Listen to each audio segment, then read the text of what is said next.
Hello, everyone, and welcome to another episode of Ask a Creative. Today, we have a very special book birthday because this book birthday is about a book about birthdays. So, welcome, McDonald.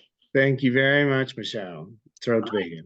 this is such a fun book. Tell me a little bit about where you got the idea for writing a book about a million birthdays. Well, yeah, so it's Jack Wolf started off actually as in this story as a pig, and you have to excuse my New Zealand accent. So I live in Melbourne, Australia, but I'm a Kiwi. And then he became a wolf. And I just love that idea of if you were a kid, just being able to have your birthday every day and what that would mean, and the amount of presents and party and cake, and just seemed like a really good idea. But then sort of thinking about, okay, that's great for you as the kid who's having your birthday every day, but what does it mean for everyone else in your life? um yeah, yeah, so that's sort of that was the start of the idea, and then just following that through. It's such an interesting idea as well because I mean when you're a kid, everything is divided into like Christmas, birthday, like whatever Yeah. the other event is that you're actually going to get presents. So I love the idea that you can have a birthday every day. Tell me a little bit about the writing process for you because I'm so interested that the main character like totally changed. Is Yeah. that something that you did like before you submitted, or was it in conjunction with the editing process? How did that kind of work? Yeah, no, that so it actually was part of the editing process. Yeah. Um, so the story, the shape of the story is what got bought by, so my publisher for this book is Larrikin House. And it was the thing where, so I don't know if you can see, so Yeah. each birthday, even though in his own mind it's just the next day, here it's 57 days, but the character would get older and older and older, like physically. So then you've got that ticking clock of, oh no, what's going to happen when he gets really old?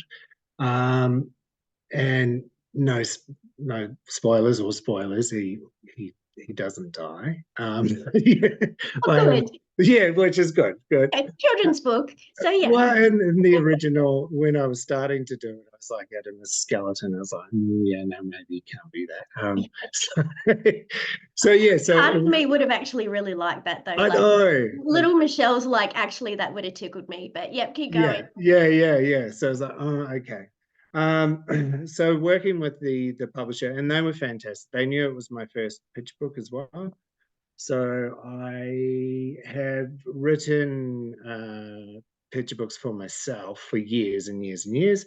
I really just love the form, and that you've got 500 words, and you've got that I guess restriction in terms of word count, and sometimes the language that you use, the level of words.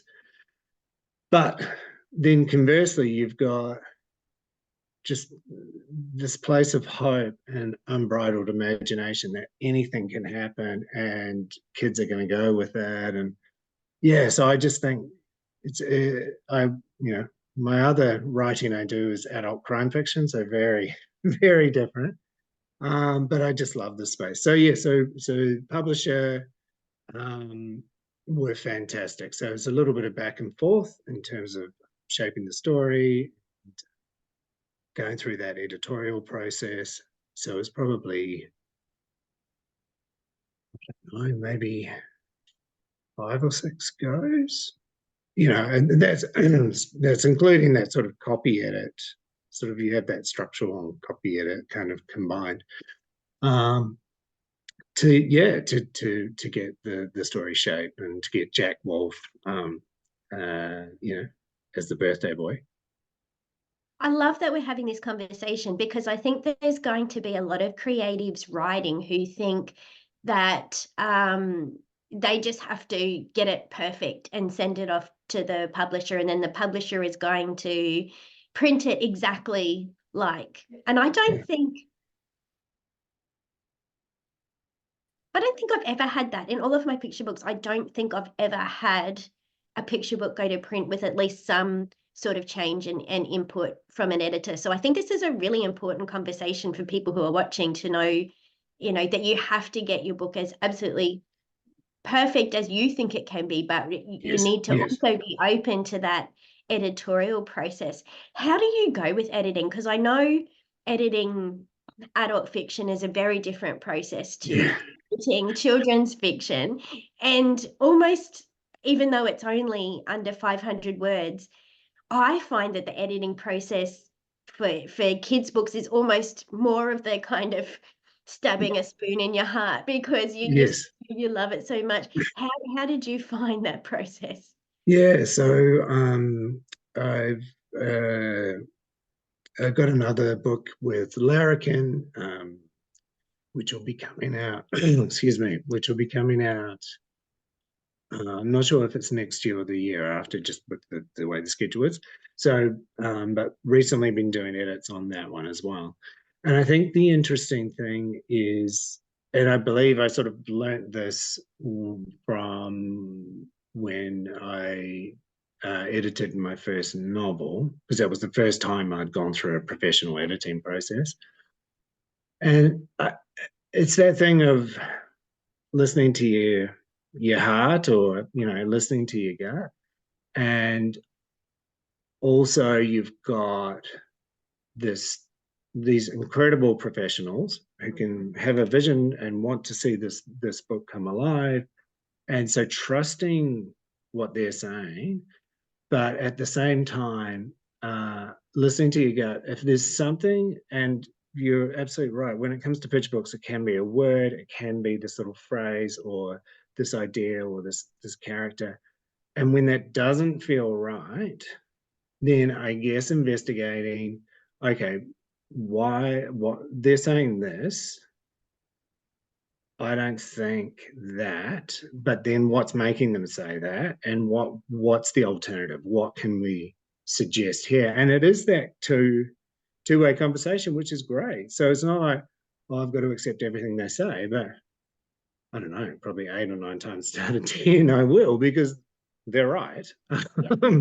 But it is that little thing, and I think that's good, because then you can really interrogate. It's, well, no, but what can I say which conveys that same thing, but has that, yeah, does that, am I making sense? I'm sort of, Yeah, absolutely. Like, no, you're speaking my language. I get it. And I think the ability to be able to do that and work with a publisher and have that kind of open dialogue where you are open to going, oh, okay, thank you for telling me what you think. I'm going to take that on board and see how it sits with me.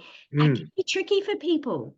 That can be yes, really tricky, especially if it's something that you're writing that is super close to your heart.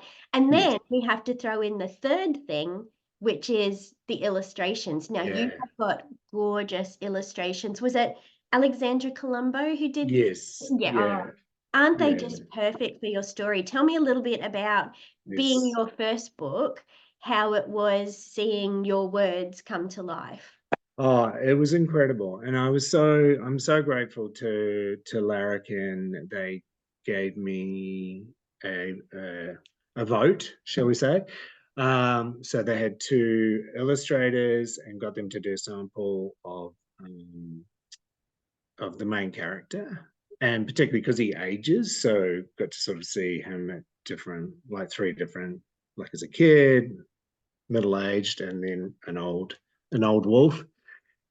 And I fell in love with Alexandra's straight away. Just had that thing that I was looking for, because in the book it's all animals, but in that sort of Richard Scary, or they're wearing little clothes, and you know what I mean. And I Oh, love that, and she really captured that. So my vote was for Alexandra, and yeah, we got her through, which was great. And then yeah, when the first her first drafts came through when she was ready, and just blew me away. I was just like, wow, It's it's just nothing like it, nothing is like, it? no, not Oh, at all. It's amazing. especially if it's someone who can't draw. Like I can't even draw stick figures. So, and again, it's trusting the process, isn't it? Like Yes, I know a lot of people can again be quite precious about I want it to look like this, but they're the professionals. So I love yes. giving that kind of artistic license to the illustrator. And so was that very much what it was like for you, or did you have very specific illustrations that you wanted her to do?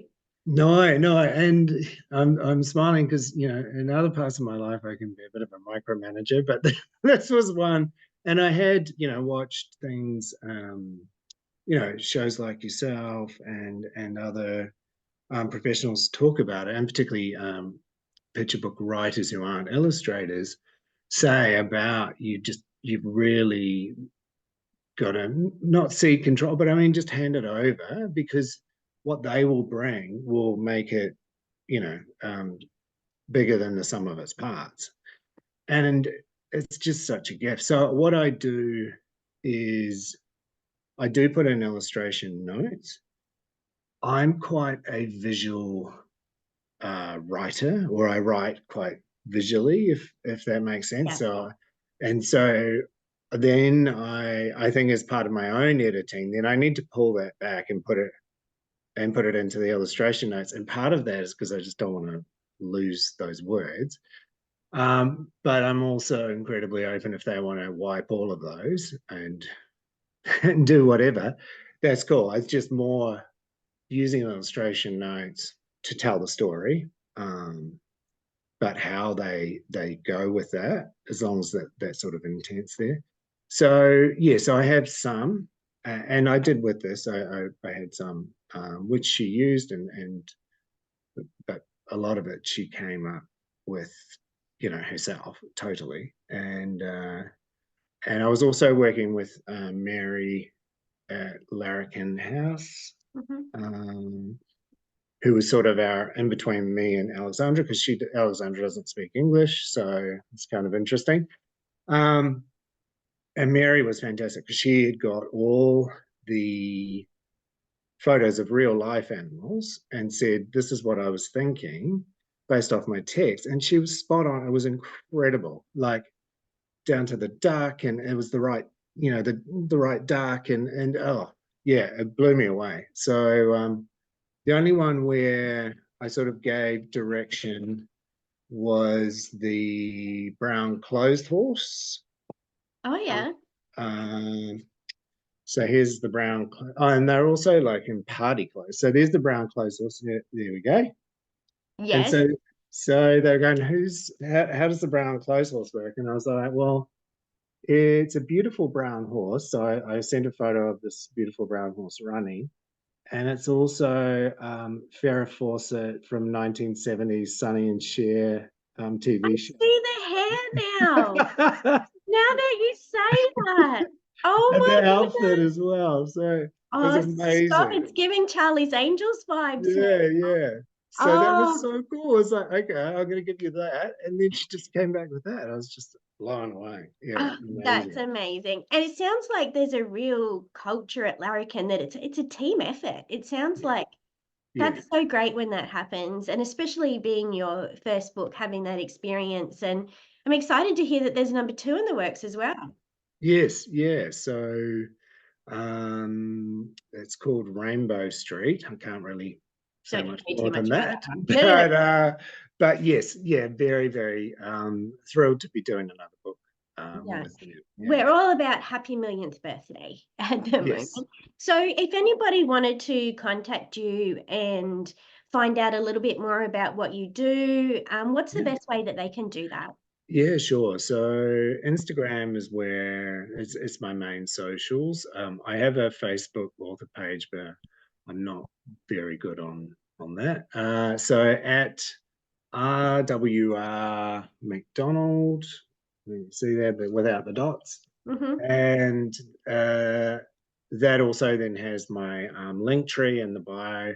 And I've got a website, so they can go and have a look around the website as well. So they're my two main things. Awesome. Well, I'll make sure that I put a link in our comments as well as where they can get a copy of your gorgeous book.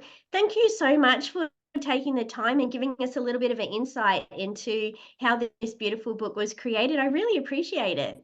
Thank you, Michelle. I've loved being on the show. Thank you very much.